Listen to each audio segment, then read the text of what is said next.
എല്ലാവർക്കും നമസ്കാരം. ഇന്ന് നമ്മൾ സംസാരിക്കാൻ പോകുന്നത് നജീബ് മഹ്ഫൂസിന്റെ വളരെ പ്രശസ്തമായൊരു നോവലാണ് അൽ സുക്കരിയ.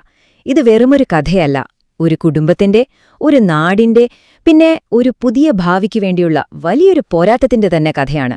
അപ്പോൾ നമുക്ക് നേരെ ആ ലോകത്തേക്ക് കടക്കാം. നമ്മൾ ഓരോരുത്തരും എപ്പോഴെങ്കിലും ചിന്തിച്ചിട്ടുണ്ടാവുമല്ലേ, നമ്മൾ നമ്മളായിരിക്കാൻ എന്തു വില കൊടുക്കേണ്ടി വരും? ഈ ഒരു വലിയ ചോദ്യത്തിൽ നിന്നാണ് ശരിക്കും ഈ കഥ തുടങ്ങുന്നത്. പാരമ്പര്യത്തിന്റെ ആ വലിയ ഭാരമൊക്കെ ചുമന്ന് അതിനിടയിൽ സ്വന്തം വ്യക്തിത്വം കണ്ടെത്താൻ ശ്രമിക്കുന്ന ഏതൊരു മനുഷ്യന്റെയും കഥയാണിത്. ഇവിടെ കമാൽ എന്ന ചെറുപ്പക്കാരന്റെ കൂടെ നമ്മളും ആ ഉത്തരം കണ്ടെത്താൻ ശ്രമിക്കുകയാണ്.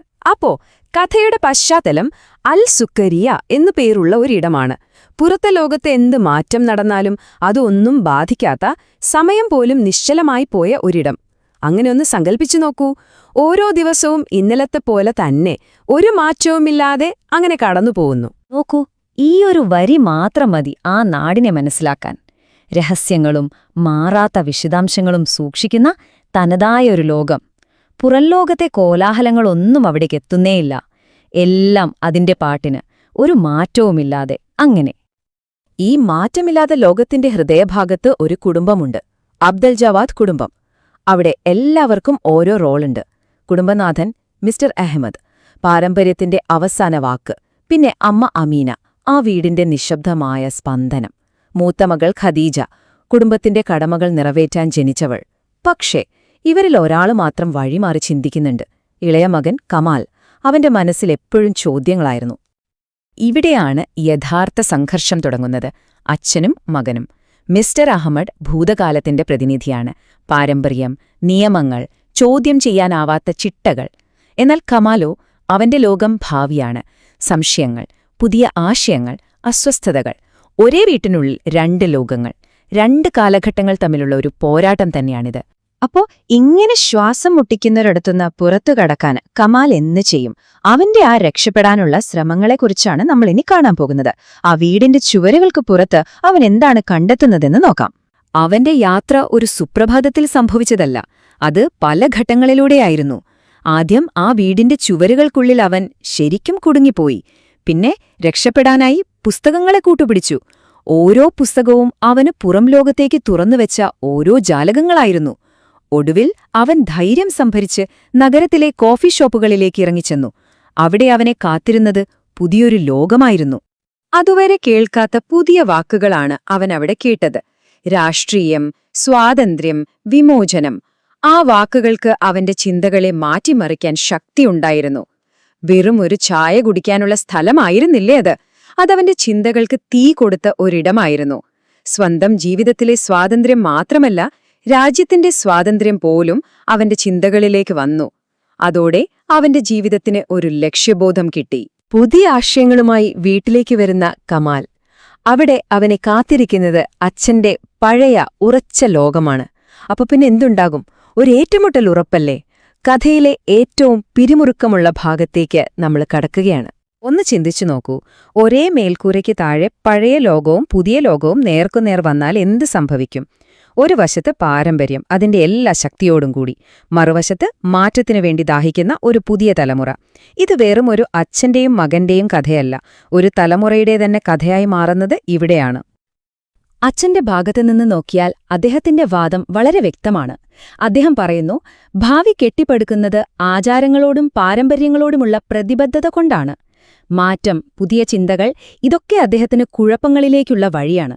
അദ്ദേഹത്തിന്റെ ലോകത്ത് ചോദ്യങ്ങളില്ല, അനുസരിക്കുക എന്നത് മാത്രമേയുള്ളൂ. എന്നാൽ കമാലിന്റെ മറുപടി കേൾക്കൂ, വളരെ ലളിതമാണ്. ഞാൻ ഭാവിയെക്കുറിച്ചാണ് ചിന്തിക്കുന്നത് അച്ഛാ, എന്റെ ജീവിതത്തെക്കുറിച്ച്. അതിൽ നിന്ന് എനിക്കെന്താണ് വേണ്ടതെന്ന്. അവനൊരു ജീവിതം വേണം, അത് അവന്റേതായിരിക്കണം. ഈ ഒരൊറ്റ സംഭാഷണത്തിൽ അവർക്കിടയിലുള്ള വിടവ് എത്ര വലുതാണെന്ന് നമുക്ക് മനസ്സിലാക്കാം. രണ്ട് ലോകങ്ങൾ തമ്മിലുള്ള നേർക്കുനേർ ഏറ്റുമുട്ടൽ. ആ വലിയ വഴക്കിനു ശേഷം കമാലിന്റെ ഉള്ളിൽ എന്തോ ഒന്നും പൊട്ടിത്തകർന്നു. അവനെ അതുവരെ വലയം ചെയ്തിരുന്ന ആ അദൃശ്യമായ മതിലുകൾക്ക് വിള്ളൽ വീഴാൻ തുടങ്ങി. പാരമ്പര്യത്തിന്റെ, നിയമങ്ങളുടെ ആ മതിലുകൾക്കിനി അവനെ പിടിച്ചു നിർത്താൻ കഴിയില്ലായിരുന്നു. ഇതുവരെ കണ്ടതൊന്നുമല്ല, കഥയുടെ ഗതിയെ തന്നെ മാറ്റിമറിക്കുന്ന ഒരു സംഭവം നടക്കാൻ പോവുകയാണ്. ഒരൊറ്റ നിമിഷം കൊണ്ട് എല്ലാം തകിടം മറിയാൻ പോകുന്നു. അങ്ങനെയിരിക്കെ ആ വാർത്തയെത്തി. അപ്രതീക്ഷിതമായ ആ വാർത്ത. കുടുംബനാഥൻ മിസ്റ്റർ അഹമ്മദ് അബ്ദ് അൽ ജവാദ് മരിച്ചിരിക്കുന്നു. ആ വീടിനെ, ആ പാരമ്പര്യത്തെ താങ്ങി നിർത്തിയിരുന്ന ആ വലിയ തൂൺ കടപുഴുകി വീണു. ആ ഒരൊറ്റ വീഴ്ചയുടെ ആഘാതം ആ കുടുംബത്തെ മാത്രമല്ല, കഥയെ മുഴുവനായി മാറ്റിമറിച്ചു. അച്ഛന്റെ മരണശേഷം ആ വീട് നിശബ്ദമായ ദുഃഖത്തിലാണ്ടു. കുടുംബത്തിനു മുന്നിലുള്ളത് അനിശ്ചിതമായ ഒരു ഭാവിയാണ്. എന്നാൽ കമാലിന്റെ കാര്യം കുറച്ചുകൂടി സങ്കീർണമായിരുന്നു. ദുഃഖമുണ്ട്, പക്ഷെ അതോടൊപ്പം ഒരുതരം വിചിത്രമായ സ്വാതന്ത്ര്യം കൂടി അവൻ അനുഭവിച്ചു. അവനെ തളച്ചിട്ടിരുന്ന ആ ശക്തി ഇല്ലാതായിരിക്കുന്നു. ഭൂതകാലത്തിന്റെ ആ വലിയ നെടുന്തൂൺ തകർന്നു വീണപ്പോൾ അവന്റെ മുന്നിൽ പുതിയൊരു ലോകം തുറന്നു. അപ്പോ ഈ പുതിയ സാഹചര്യത്തിൽ കമാൽ എന്തു ചെയ്യും? അവന്റെ ജീവിതത്തിലെ ഏറ്റവും വലിയ തീരുമാനത്തിലേക്ക്, കഥയുടെ അവസാന ഭാഗത്തേക്ക് നമുക്ക് പോകാം.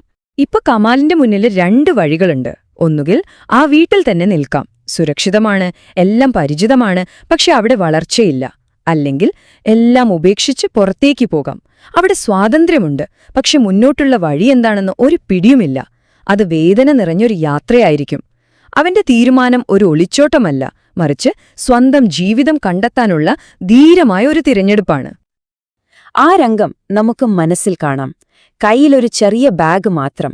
താൻ ജനിച്ചു വളർന്ന, തനിക്ക് അറിയാവുന്ന ഒരേയൊരു ലോകത്ത് നിന്ന് അവൻ നടന്നകലുകയാണ്. ഓരോ ചുവട് വയ്ക്കുമ്പോഴും ഓർമ്മകളും വേദനകളും അവനെ പിന്നോട്ട് വലിക്കുന്നുണ്ടാവാം. പക്ഷെ അവൻ മുന്നോട്ട് നടക്കുകയാണ്. അതുകൊണ്ട് അവന്റെ ആ യാത്ര ഒരു ഒളിച്ചോട്ടമേയല്ല, അതൊരു പുതിയ തുടക്കമാണ്. സ്വന്തം സ്വപ്നങ്ങൾ കൊണ്ട് എഴുതിച്ചേർക്കാൻ കഴിയുന്ന ഒരു വെള്ളക്കടലാസ് പോലെ. നഷ്ടങ്ങളെയും വേദനകളെയും അവൻ പ്രതീക്ഷയാക്കി മാറ്റുകയാണ്. ഏറ്റവും പ്രധാനം ഇതാണ്: അവൻ മറ്റൊരാൾ എഴുതിയ കഥയിലെ കഥാപാത്രമാകുന്നതിനു പകരം സ്വന്തം കഥയുടെ രചയിതാവാകാൻ തീരുമാനിച്ചു. അങ്ങനെ അവൻ ആ നാട് വിട്ടുപോയി. പക്ഷേ നമുക്കിവിടെ ഒരു ചോദ്യം ബാക്കിയുണ്ട്. അവൻ ആ നാടിനെ പിന്നിലുപേക്ഷിച്ചു, ശരിയാണ്. പക്ഷേ അവൻ കൂടെ കൊണ്ടുപോയതെന്തായിരിക്കും? നമുക്ക് നമ്മുടെ വേരുകളെ പൂർണ്ണമായി മുറിച്ചു മാറ്റാൻ പറ്റുമോ? ഭൂതകാലത്തിന്റെ നിഴലില്ലാതെ ഒരു ഭാവിയുണ്ടോ? ഒരുപക്ഷേ ഈ ചോദ്യങ്ങൾക്കുള്ള ഉത്തരം തേടിയാണ് കമാൽ നടന്നകന്നത്. ആ ഉത്തരം ഒരുപക്ഷെ നമ്മൾ ഓരോരുത്തരും നമ്മുടെ ഉള്ളിൽ തന്നെ കണ്ടെത്തേണ്ട ഒന്നായിരിക്കും.